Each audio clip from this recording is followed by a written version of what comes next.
Hello students, welcome to Sigma e-learning center. I hope you all are doing well and this is our fourth part of numerical series और इस part में हम discuss करने वाले हैं question number 22 to 28। तो चलिए start करते हैं बिना किसी डीले के।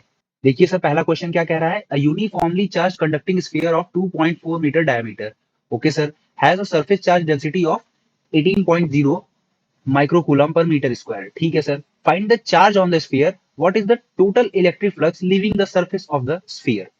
ठीक है सर, इस क्वेश्चन में हमसे क्या कह रहा है सर, कह रहा है कि हमारे पास एक स्फीयर है, कंडक्टिंग स्फीयर है जिसके ऊपर यूनिफॉर्मली चार्ज है। ठीक है, चार्ज जो है वो यूनिफॉर्मली डिस्ट्रीब्यूटेड है और उसका डायमीटर सर क्या दिया हुआ है, डायमीटर दिया हुआ है 2.4 मीटर।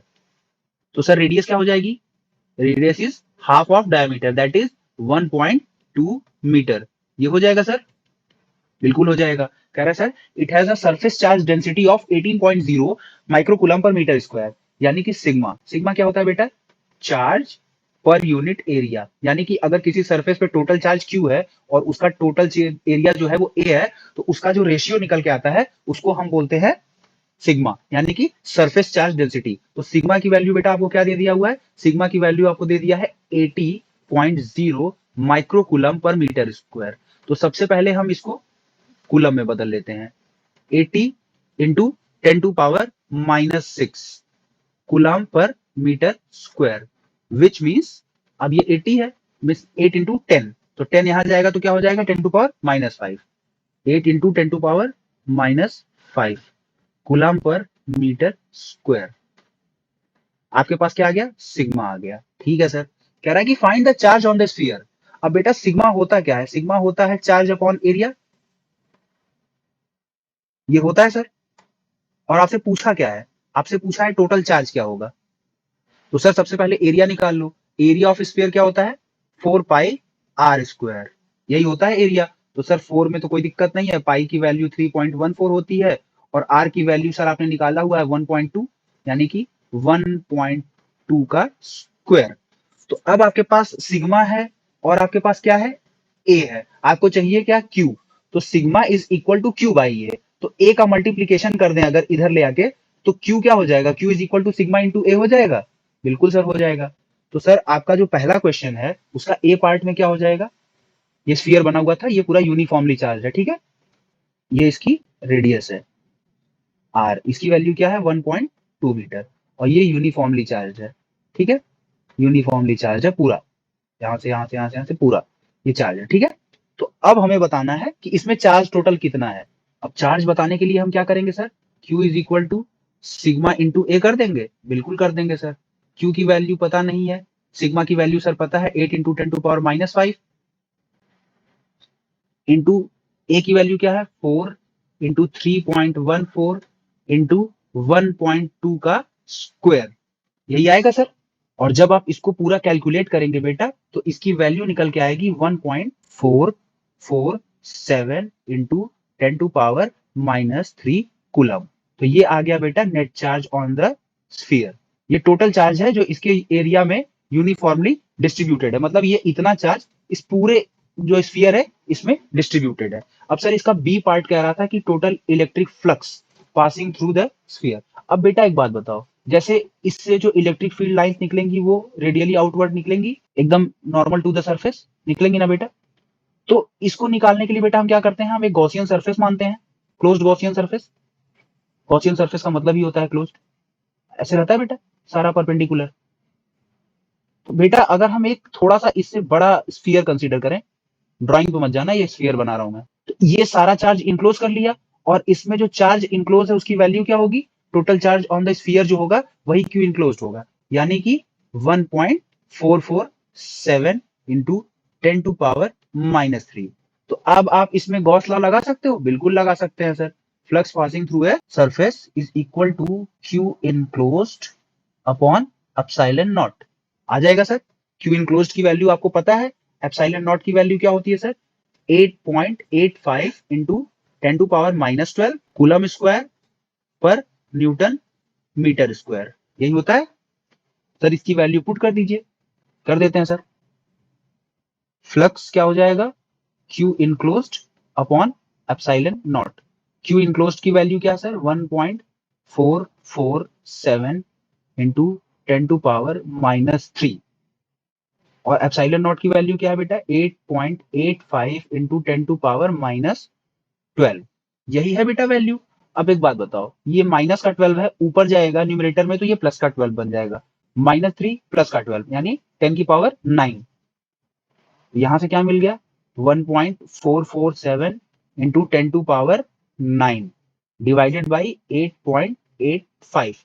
तो जब आप अगर चाहो तो यहां से 10 इधर ले लो, ये क्या बन जाएगा 14 बन जाएगा, 14.47। और यहाँ क्या बचेगा 10 टू पावर 8 और 8.85। अब आपके लिए डिवीजन काफी आसान हो जाएगा। अब आप इसको डिवाइड करोगे तो आंसर आएगा 1.63 इंटू 10 टू पावर 8। ये समझ में आया आपको बेटा? और ये क्या है न्यूटन मीटर स्क्वायर पर कूलम। ठीक है बेटा, ये आ गई इसकी वैल्यू। तो ये flux passing through the sphere, net flux, ये हो गया सर। ठीक है, ये आपका आंसर आ गया। ये किसका आंसर है सर? ये बी पार्ट का आंसर है, जो इसका बी पार्ट था उसका आंसर है। चलिए सर अगले क्वेश्चन पे चलते हैं। अगले क्वेश्चन में कह रहा है सर कि एक इनफाइनाइट लाइन ऑफ चार्ज है जो एक इलेक्ट्रिक फील्ड प्रोड्यूस करती है E is equal to 9 into 10 to power 4 newton per coulomb at a distance of 2 centimetre.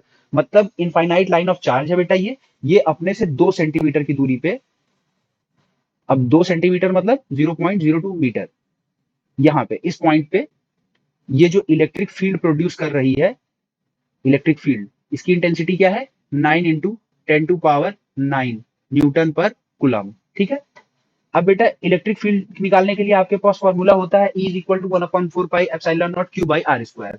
Basically आप ये वाला फॉर्मूला लगाते हो 1/4 pi epsilon naught into Q by R square. लेकिन आपको पता है जब आपको चार्ज नहीं चार्ज डेंसिटी दिया हुआ होता है तो इलेक्ट्रिक फील्ड का फॉर्मूला क्या बन जाता है lambda upon 2 pi epsilon naught into R. R क्या होता है distance from the line of the point where we are measuring the electric field intensity.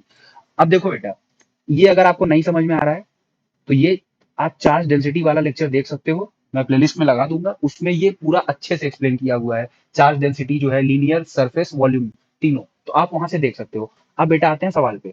ई की वैल्यू सर आपको दे दिया है, आर की वैल्यू सर आपको दे दिया है 2 सेंटीमीटर, दैट मीन्स की 0.02 मीटर, यानी कि आप उसको लिख सकते हो 2 इंटू 10 टू पावर -2 मीटर।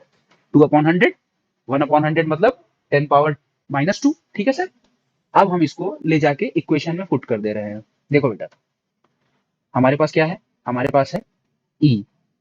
ई की वैल्यू क्या है 9 into 10 to power 9 is equal to lambda. Lambda की वैल्यू हमको नहीं पता, और नीचे क्या है 2 पाई एप्सिलॉन नॉट। ठीक है सर, कोई दिक्कत नहीं है। इसके बाद सर हमारे पास क्या है इंटू आर है।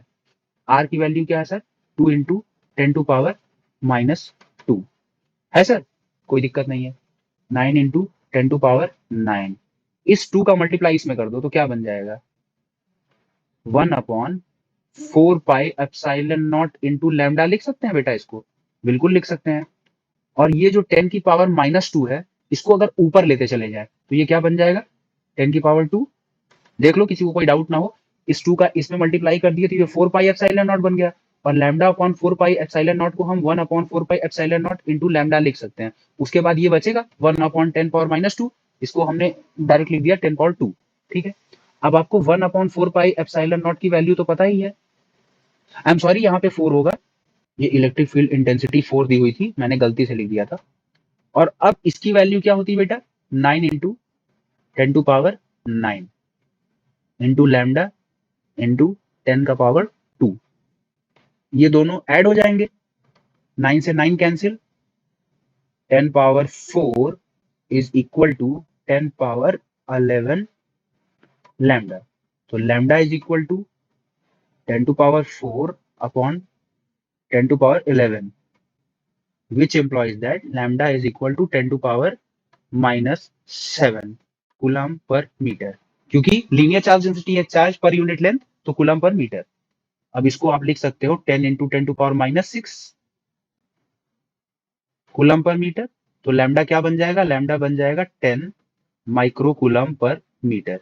ठीक है सर, तो ये इसका आंसर हो जाएगा। इसमें कुछ और तो नहीं पूछा, नहीं पूछा है। चलिए सर आगे चलते हैं अगले क्वेश्चन पे। अगले क्वेश्चन में सर आपसे क्या कह रहा है कि 2 लार्ज थिन मेटल प्लेट्स हैं और ये एक दूसरे के पैरेलल हैं, क्लोज टू ईच अदर हैं। तो इनके इनर सरफेस पे देखो, यहाँ ध्यान से देखो क्या लिखा, on their inner faces the plates have surface charge densities of opposite signs, ठीक है, and of magnitude 17.0 into 10⁻22 coulomb per metre square. ठीक है सर, अभी समझते हैं हम लोग। हमारे पास दो प्लेट्स दी हुई है सर, ठीक है, एक ये प्लेट दे दी गई है सर, ये एक प्लेट है, ठीक है, इसको प्लेट 1 नाम दे दो, और यहाँ पे सेम एक दूसरी प्लेट दे दी हुई है, ठीक है सर, ये हमारे पास दूसरी प्लेट है, इसको प्लेट 2 नाम दे दो। तो कह रहा है इनकी जो इनर सरफेस है, ये वाली सरफेस जो है अंदर, ठीक है, इनर सरफेस पे दोनों के चार्ज है, और चार्ज की डेंसिटी दी हुई है, क्या दिया हुआ है, 17.0 into 10⁻22 coulomb per metre square. ठीक है सर, ये दे दिया गया है। अब आपसे क्या कह रहा है कि ये दोनों पे अपोजिट साइंस है, डेंसिटी का मैग्नीट्यूड इक्वल है, डेंसिटी का मैग्नीट्यूड इक्वल है, लेकिन क्या दिया हुआ है कि अपोजिट साइंस है, मतलब अगर इस पे पॉजिटिव चार्ज होगा तो इस पे सेम अमाउंट का नेगेटिव चार्ज होगा, अगर इस पे नेगेटिव होगा तो इस पे पॉजिटिव होगा। अब देखो क्या कह रहा है, आपको 3 रीजन दिए हुए हैं, outer region of first plate. अब ये जो प्लेट है बेटा, इसके अगर आप इस डायरेक्शन में देखोगे तो यहाँ पे एक प्लेट है, तो आउटर रीजन इसका किधर होगा, ये रीजन इसका आउटर रीजन हो गया, ये प्लेट बी का आउटर रीजन हो गया, और ये दोनों प्लेट के बीच का रीजन हो गया। अब इन तीनों जगह पे आपको इलेक्ट्रिक फील्ड की इंटेंसिटी बतानी है। अब देखो बेटा, सीधा दिया हुआ है कि उनके इनर फेस पे सरफेस चार्ज डेंसिटी दी हुई है, मींस की जो चार्ज है वो उनके इनर फेस पे है, ठीक है, तो यहाँ पे ई क्या हो जाएगा, जीरो। क्यों जीरो होगा सर, जब चार्ज नहीं है सर, चार्ज इंक्लोज ही नहीं है, तो इलेक्ट्रिक फील्ड कहाँ से आएगी, सारा चार्ज तो सर अंदर वाली साइड पे है, बाहर वाली साइड पे चार्ज ही नहीं है, और हमको पता होता है सर के क्यू अपॉन आर स्क्वायर होता है, जहां के की वैल्यू 1/4 होती है। तो जब ये जीरो हो गया सर, तो ये भी तो जीरो हो जाएगा, ई जीरो हो गया। ए के लिए E is equal to zero, B के लिए भी सर सेम, कोई चार्ज नहीं, जीरो। अब हमें निकालना है सर दोनों प्लेटों के बीच का चार्ज।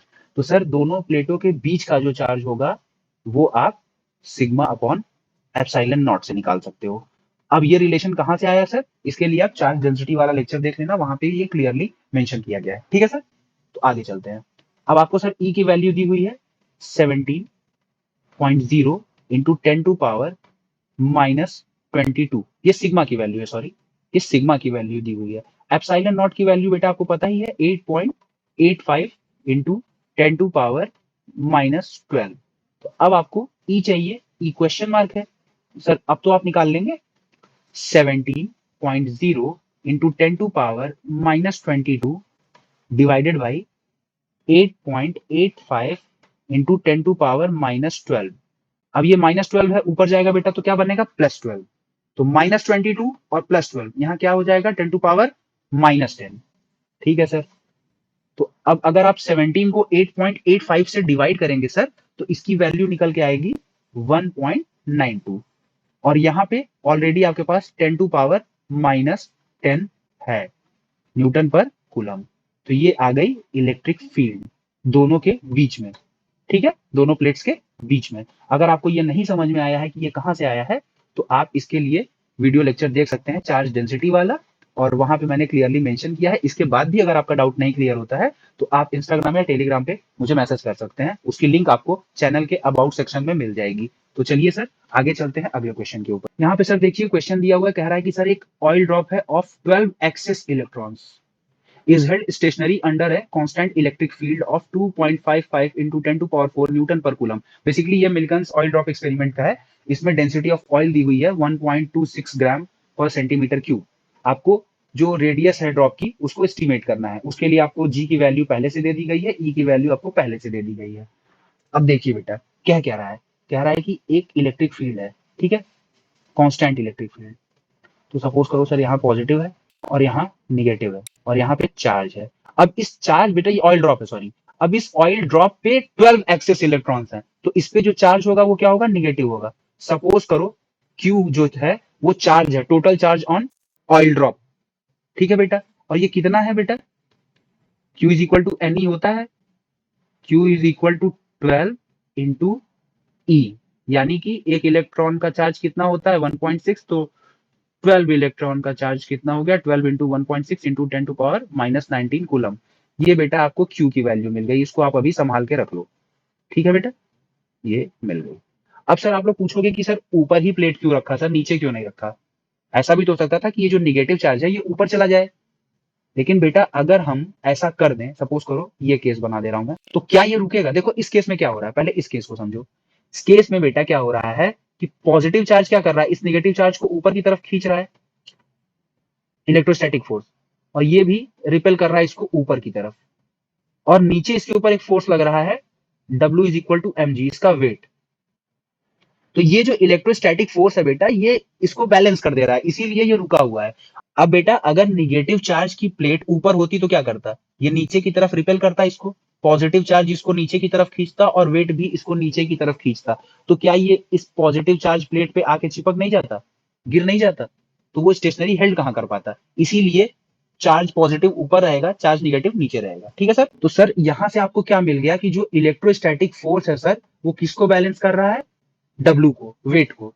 तो sir electrostatic force is balancing weight. अब आपको पता है सर इलेक्ट्रोस्टैटिक फोर्स क्या होता है? Q इंटू ई। क्यों सर? क्योंकि E होता है सर F अपॉन Q।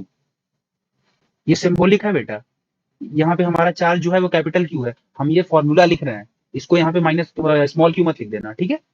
ये देखो ये होता है, तो इसीलिए F is equal to Q ही होगा बेटा। तो हम यहाँ पे लिख रहे हैं हमारा चार्ज क्या है बेटा? कैपिटल Q, ध्यान रखना। और हमारी इलेक्ट्रिक फील्ड क्या है? E, उसकी वैल्यू दी हुई है 2.55।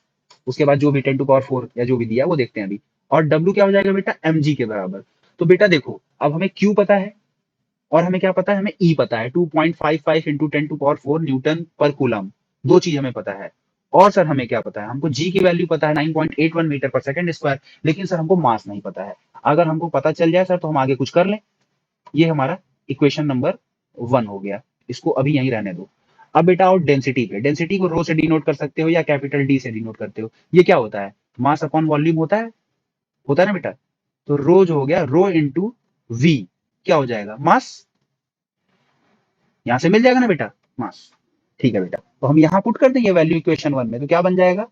Q into E is equal to rho into V into G. लेकिन बेटा वॉल्यूम क्या होता है स्फीयर का? ऑयल ड्रॉप स्फेरिकल होगी। ऑयल ड्रॉप का वॉल्यूम क्या होता है? 4/3 pi R cube.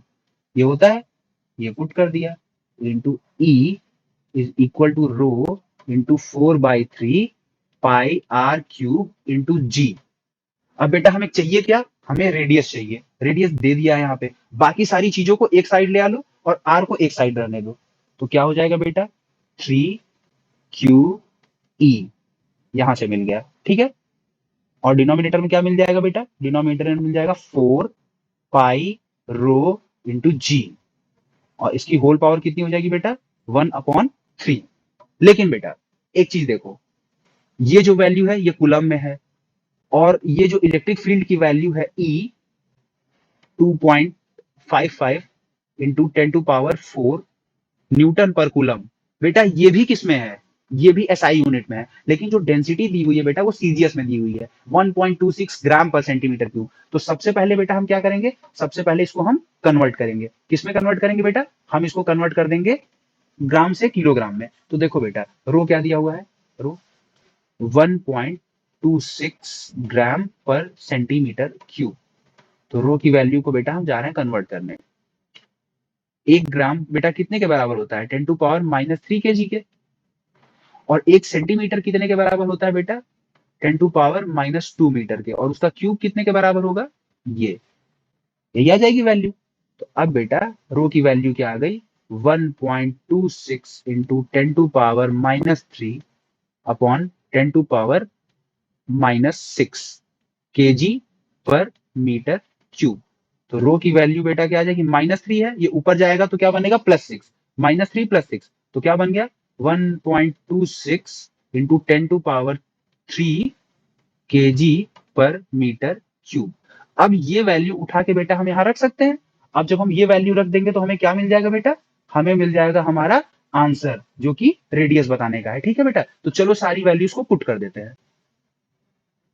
R is equal to बेटा सबसे पहले 3 है, फिर Q है। Q की वैल्यू बेटा हमें पता है 12 into 1.6 into 10 to power -19 coulomb, into E की वैल्यू है 2.55 इंटू 10 टू पावर 4। यहां से मिल गया बेटा। और आपको बेटा डिनोमिनेटर में क्या मिल जाएगा, डिनोमिनेटर में बेटा आप जाओगे तो आपको यहां से मिल जाएगा 4 इंटू 3.14, ये हो गई 4 पाई की वैल्यू। इसके बाद रो की वैल्यू चाहिए बेटा आपको 1.26 इंटू 10⁻3, ये मिल गया। इसके बाद आपको चाहिए जी की वैल्यू 9.81, और इन सब का क्या होगा बेटा, क्यूब रूट। इतना आएगा बेटा, क्यूब रूट आ जाएगा। तो चलो बेटा अब इसकी वैल्यू आप लोग कैलकुलेट कर लेना, मैं थोड़ा सा डायरेक्ट लिख दे रहा हूँ, ठीक, क्योंकि टाइम नहीं है, अगर ऐसे करेंगे तो बहुत लंबा हो जाएगा। बेटा इसकी वैल्यू आएगी 946.09 इंटू 10⁻21। जब ये बाहर आएगा बेटा तो ये 9.82 इंटू 10⁻7 मीटर आएगा। अब इसको आप यहां भी छोड़ सकते हो, या आप इसको सेंटीमीटर में कन्वर्ट करना चाहते हो तो आप सेंटीमीटर में इसको कन्वर्ट करके लिख सकते हो, और -5 सेंटीमीटर। ठीक है, ये आपकी वैल्यू हो जाएगी। तो चलिए सर अगले क्वेश्चन के ऊपर चलते हैं। अब देखो बेटा अगले क्वेश्चन में कहा था कि फिगर आपको दिए हुए थे, और फिगर के बाद आपसे पूछा था कि कौन सा इलेक्ट्रोस्टैटिक फील्ड लाइंस को रिप्रेजेंट कर सकता है। तो बेटा फिगर मैंने यहाँ पे बनाया नहीं, मैं यही बना दे रहा हूँ। देखो बेटा ऐसे एक कंडक्टर ले लिया है, एक कंडक्टर ले लिया बेटा, अब उसमें कह रहा है ऐसे ऐसे ऐसे ऐसे, ठीक है। तो जिन लोगों ने इलेक्ट्रिक फील्ड लाइंस की प्रॉपर्टी पढ़ी हुई है बेटा, उनको पता है कि जो इलेक्ट्रिक फील्ड लाइंस होती हैं वो कंडक्टर से हमेशा नॉर्मली निकलती हैं एट द 90 डिग्री। तो जो इस तरीके की लाइनें हैं जो टेढ़ी हैं, वो क्या बता रही हैं कि ये तो नॉर्मल नहीं है, तो ये नॉर्मल नहीं है, तो ये इलेक्ट्रिक फील्ड लाइंस को नहीं रिप्रेजेंट कर रहे हैं। ठीक है बेटा, इसके बाद जो अगला आपका दिया हुआ था बेटा बी सेक्शन, बी में क्या दिया हुआ है बेटा, देखो बी में आपको दिया हुआ है एक पॉजिटिव चार्ज, ठीक है। तो यहां से तो सही दिखाया है, पॉजिटिव चार्ज से इलेक्ट्रिक फील्ड लाइंस बाहर की तरफ निकलती हैं, सही बात है सर, यहां से तो बाहर की तरफ निकलती हैं। लेकिन फिर क्या किया है, यहाँ एक निगेटिव चार्ज रखा हुआ है, इस निगेटिव चार्ज पे लाइन जा रही है, ये भी सही है बेटा, क्योंकि पॉजिटिव चार्ज से इलेक्ट्रिक फील्ड लाइंस निकल के निगेटिव चार्ज की तरफ जाती हैं। लेकिन फिर क्या किया बेटा, निगेटिव चार्ज से लाइनें निकाल के पॉजिटिव चार्ज पे लेके चला गया है, ये गलत है। इलेक्ट्रिक फील्ड लाइंस कभी भी निगेटिव चार्ज से ओरिजिनेट नहीं होती हैं, हमेशा निगेटिव चार्ज की तरफ जाती हैं, तो ये भी गलत हो जाएगा। ठीक है बेटा, अब जब आप तीसरा वाला अपना देखोगे, अब आप तीसरे चार्ज में देखो बेटा क्या हो रहा है, यहाँ पे एक पॉजिटिव चार्ज है और यहाँ पे एक पॉजिटिव चार्ज है, तो ये क्या कर रहा है बेटा, यहाँ जा रहा है outward outward outward outward outward outward, और सिमिलरली यहाँ भी क्या हो रहा है, outward outward outward outward outward outward outward, यहाँ से भी जितना है आउटवर्ड जा रहा है, आउटवर्ड जा रहा है। तो ये सही है बेटा, क्योंकि देखो ये एक दूसरे की तरफ नहीं जा रहे हैं, ये एक दूसरे को रिपेल कर रहे हैं। ये जो फील्ड लाइन है बेटा, इसको ऐसे जाना चाहिए था, लेकिन यहाँ भी एक पॉजिटिव चार्ज है, इस वजह से ये दोनों एक दूसरे को रिपेल किए और बेंड हो गए, और ये बेंड हो गए। तो ये सही है, ये इलेक्ट्रोस्टैटिक फील्ड लाइंस को रिप्रेजेंट करते हैं। इसके बाद जो डी है बेटा, वो तो सीधा गलत है, उसमें कुछ करना ही नहीं है। इलेक्ट्रिक फील्ड लाइंस कभी एक दूसरे को इंटरसेक्ट नहीं करती, तो जब इंटरसेक्ट कर दिया तो बाकी खत्म हो गई सर, इंटरसेक्ट कर ही नहीं सकता। इलेक्ट्रिक फील्ड लाइन अगर इंटरसेक्ट करेंगी तो एक पॉइंट पे दो डायरेक्शन, जो कि पॉसिबल नहीं है, तो डी भी नहीं होगा। इसके बाद सर आपका आता है ई, ई का चलिए फिगर बना लेते हैं। ई में भी सर देखिए कंडक्टर दिया हुआ है और एक और कंडक्टर दिया हुआ है।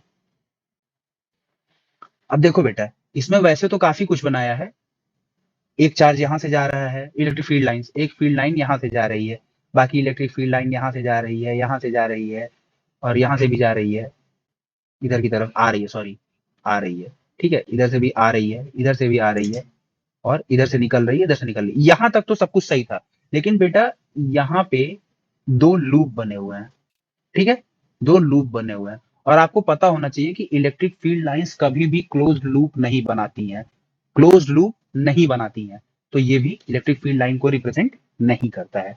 ठीक है सर, आइए सर चलते हैं अगले क्वेश्चन पे। अब देखिए बेटा ये है आपका अगला क्वेश्चन। इस क्वेश्चन में आपसे क्या पूछ रहा है, कह रहा है कि in a certain region of space, कहीं स्पेस में electric field is along the Z direction throughout, ठीक है सर, लेकिन the magnitude of the electric field is however not constant, मतलब जो इलेक्ट्रिक फील्ड का मैग्नीट्यूड है वो कांस्टेंट नहीं है, but increases uniformly along the positive Z direction. That means कि आप जैसे जैसे जेड एक्सिस की पॉजिटिव डायरेक्शन में मूव करेंगे ये इंक्रीज होती है, और किस रेट से इंक्रीज होती है, at the rate of 10⁻5 newton per coulomb per metre. That is की आपको दे दिया है कि इलेक्ट्रिक फील्ड का रेट ऑफ चेंज जो है पर यूनिट लेंथ क्या है, 10⁻5 न्यूटन पर कूलम और यहाँ पे metre along positive Z axis, ये आपको दे दिया है। इसके बाद कह रहा है what are the force and torque experienced by a system having a total dipole moment equal to 10 to power -7 coulomb in negative Z direction. Negative Z direction में है। तो सबसे पहले देखो बेटा, मैं एक फिगर बना देता हूँ। सपोज करो ये वाई एक्सिस है, ये जेड एक्सिस है, ये एक्स एक्सिस है। आप अपनी सुविधा के अनुसार कहीं भी X Y Z axis assume कर सकते हो, जरूरी नहीं है, क्योंकि तीनों एक दूसरे के परपेंडिकुलर होते हैं, तो ये जरूरी नहीं है कि आप यहीं पे एक्स रखो। तो ये कौन सी एक्सिस हो जाएगी बेटा, माइनस जेड। ठीक है, क्या कह रहा है, देखो सबसे पहले बेटा कह रहा है कि इनके पास जो सिस्टम है, सिस्टम ऑफ चार्ज है, उस पर हमें बताना है फोर्स कितना लगेगा और टॉर्क कितना एक्सपीरियंस करेगा जब उसका टोटल डाइपोल मोमेंट जो है इक्वल टू 10 टू पावर -7 कूलमीटर है। इनका डाइपोल मोमेंट 10 टू पावर -7 कूलमीटर है। मतलब आपको क्या दे दिया बेटा, पी दे दिया है। पी क्या होता है बेटा, magnitude of charge into length. अब लेंथ यहाँ पे डीएल रहेगी, क्योंकि हम यूनिट लेंथ के हिसाब से चल रहे हैं। जब लेंथ दी हुई होती है तो हम यहाँ पे लेंथ की वैल्यू पुट करते हैं, नहीं दी हुई होती तो हम P Q is equal Q into DL assume करेंगे। ठीक है, P is equal to Q into DL. अब बेटा एक चीज देखो, ये क्या दिया हुआ है कि निगेटिव जेड डायरेक्शन में है डाइपोल मोमेंट, यानी डाइपोल मोमेंट पी जो है वो निगेटिव जेड डायरेक्शन में है। और आपको पता है कि अगर ये एक डाइपोल है बेटा, तो डाइपोल हमेशा डाइपोल मोमेंट की डायरेक्शन पॉजिटिव चार्ज से निगेटिव चार्ज की तरफ होती है।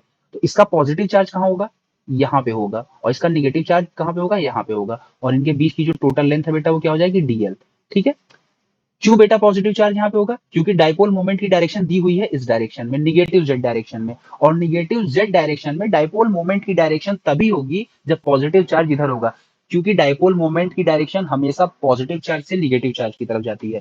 तो अब बेटा यहाँ से आपको एक चीज मिल गई, पी की वैल्यू क्या है, 10 to power -7 coulomb metre along negative Z axis. ठीक है, तो बेटा टॉर्क के लिए आप क्या करते हो, टॉर्क के लिए आप tau is equal to P cross E करते हो, tau is equal to P. अब देखो बेटा, इलेक्ट्रिक फील्ड की डायरेक्शन जेड एक्सिस की तरफ है, और जो डाइपोल मोमेंट पी है उसकी डायरेक्शन निगेटिव जेड एक्सिस की तरफ है। तो इनके बीच का एंगल कितना हो जाएगा, theta is equal to 180 degree. और साइन थीटा, साइन 180 डिग्री की वैल्यू क्या आती है बेटा, 0। तो पी क्रॉस ई को बेटा हम पीई साइन थीटा लिख सकते हैं, क्रॉस प्रोडक्ट स्केलर मल्टीप्लीकेशन। तो जब साइन थीटा ही 0 है, साइन 180 0 है, तो ये पूरा 0 हो जाएगा। तो torque experienced by the system having a total dipole moment of 10 to power -7 coulomb metre is 0। अब हमें निकालना है बेटा फोर्स, फोर्स कितना एक्सपीरियंस करेगा ये। तो बेटा अगर ये इसका डाइपोल मोमेंट हमें पता है, लेकिन हमें फोर्स के लिए क्या पता होता है, क्यू ही होता है पता, फॉर्मूला तो ये होता है फोर्स का। तो अब हम क्या करते हैं बेटा, इस केस में फोर्स हमें निकालना है। बेटा चार्ज को ऐसे ही रहने दो, इलेक्ट्रिक फील्ड का वेरिएशन हो रहा है तो इसलिए हम इसको डीई लेते हैं। थोड़ा सा, थोड़ा सा अगर मूव करते हैं इलेक्ट्रिक फील्ड में तो डीई लेना है। ठीक है, बेटा एक बात बताओ, क्या मैं इसको Q into DE into DL upon DL लिख दूं, कोई दिक्कत, डीएल से डीएल कैंसिल हो जाएगा, फिर भी एक्सप्रेशन वही रहेगा, बिल्कुल रहेगा। तो सर क्यू इंटू डीएल इधर लेते आऊं और इसको सर डीई अपॉन डीएल बना दूं तो कोई दिक्कत सर, अभी तक तो कोई दिक्कत नहीं है सर। तो सर एक बात बताओ, एफ को क्या सर मैं यहाँ से पी लिख सकता हूँ और इसको सर मैं डीई अपॉन डीएल रहने दूं, बिल्कुल। लेकिन बेटा देखो, पी जो है आपका डाइपोल मोमेंट वो निगेटिव जेड एक्सिस की डायरेक्शन में है, और इलेक्ट्रिक फील्ड जो है आपकी पॉजिटिव, ये डीई अपॉन डीएल जो है ये पॉजिटिव जेड एक्सिस की डायरेक्शन में है। तो पीई को, जो पी है इसको हम निगेटिव लेंगे, इसकी वैल्यू माइनस साइन के साथ लेंगे। माइनस साइन क्या डिनोट कर रहा है कि ये इलेक्ट्रिक फील्ड की डायरेक्शन के अपोजिट डायरेक्शन में है। 10 to power -7 into DE upon DL क्या हो जाएगा, 10 का पावर +5। ठीक है, तो यहां से ये क्या निकल के आएगा बेटा, -10 टू पावर -2 न्यूटन। इतना फोर्स लगेगा a system of charges having a total dipole moment 10 to power -7 coulomb metre. और किस डायरेक्शन में लगेगा बेटा, along negative Z axis. Minus sign क्या इंडिकेट कर रहा है कि इलेक्ट्रिक फील्ड की डायरेक्शन के अपोजिट लग रहा है फोर्स। ठीक है सर, आइए सर अगले क्वेश्चन पे चलते हैं। तो देखिए बेटा ये है आपका अगला क्वेश्चन, इसमें आपसे कह रहा है कि सर एक कंडक्टर ए है विथ अ कैविटी। ठीक है सर, फिगर मैंने नहीं बनाया था, मैं बना दे रहा हूं। ये आपका कंडक्टर है, ठीक है, ये कंडक्टर ए है, इसके अंदर एक कैविटी है। मतलब कि सर एक ऐसे कंडक्टर है, ये कैविटी है, ये जो पार्ट है ये सॉलिड है, बाकी जो अंदर का ये सर्कुलर पार्ट है ये हॉलो है। ठीक है, इसके ऊपर सर इन्होंने चार्ज दिया है क्यू, कैपिटल क्यू चार्ज। तो कह रहे हैं सर कि आपको शो करना है कि entire charge must appear on the outer surface of the conductor. मतलब मैंने इसको जितना भी चार्ज दिया गया है बेटा, आपने दिया, मैंने दिया, जिसने भी दिया, ये सारा चार्ज सरफेस पे आ जाएगा, अंदर कोई चार्ज नहीं रहेगा। ये आपको प्रूफ करना है, ठीक है। तो ये प्रूफ करने का सबसे बढ़िया तरीका क्या है बेटा, हम एक गॉसियन सरफेस ले ले रहे हैं।